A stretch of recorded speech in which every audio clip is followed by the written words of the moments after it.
गीता भागवत पुराण केही पढ़ू नाहांती पर चर्चा करी सभी एबे दिन काटंती घरर दुआर मुहरे आजी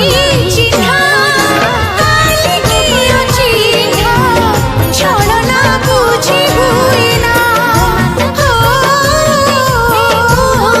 छलना बुझी हुइना